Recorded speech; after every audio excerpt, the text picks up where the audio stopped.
হ্যাঁ কি আছে দাদা? পায়ে পড়ে গেছিলাম, পড়ে গিয়েছে, মেচকে গেছে। হ্যাঁ। আর ধেদরে ধেদরে বেড়াচ্ছি, ধেদরে ধেদরে বেড়াচ্ছি, ধেদরে ধেদরে ঠিক আছে। বেড়াচ্ছি। আর এই হাতটা তো কোনোই কাজ করে না, একটা হাতে খালি করছি, লুঙ্গিটা পরছি, পাঞ্জাবিটা জমি পরছি। জমা নাই, জমি জমা নাই? না না, হ্যাঁ, একটু নাই? মাগি খাচ্ছি।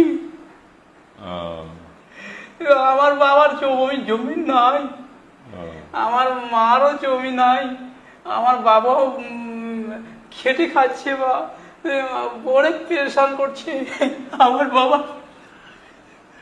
ও।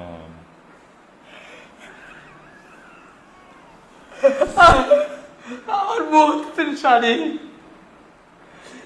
এই ঠেকটা দিয়ে ধেতরে ধেতরে মারছে, সাহারা সাহারা আসছি। আর আমার পেটের মধ্যে যা প্রবলেম আছে, এই যে পায়খানার রাস্তাটা আছে, পায়খানার ঠিক রাস্তা। আছে, আপনাকে না আমি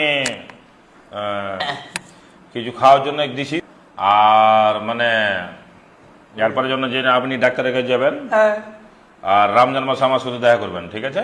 আচ্ছা, রোজা মাস, মানে আনেবেলা 1 মাস পরই রোজার মাস। ডিসেম্বর চলছে, না না সরি, এই নভেম্বর চলছে, ডিসেম্বর জানুয়ারি ফেব্রুয়ারি 18 মাসে 18 তারিখ থেকে জলসা। হ্যাঁ, তো আমি পুরা রমজান মাসে এটি থাকবো, হ্যাঁ, তো আমার সাথে দেখা করবেন। আমি যত পারবো ইনশাল্লাহ, আল্লাহ বাচ্চা বেশি ছয় আমাকে, হ্যাঁ। আমি আপনাকে আরো বেশি করে দেবো। আজ কারণ 2000 টাকা আপনাকে দিচ্ছি আমি, আপনি যান। আর ফের দেখা, নেক্সট টাইমে দেখা করবেন আমার সাথে, ঠিক আছে? ভালো থাকবেন, রাখেন। আলহামদুলিল্লাহ রাব্বিল আলামিন। ইয়া আল্লাহ।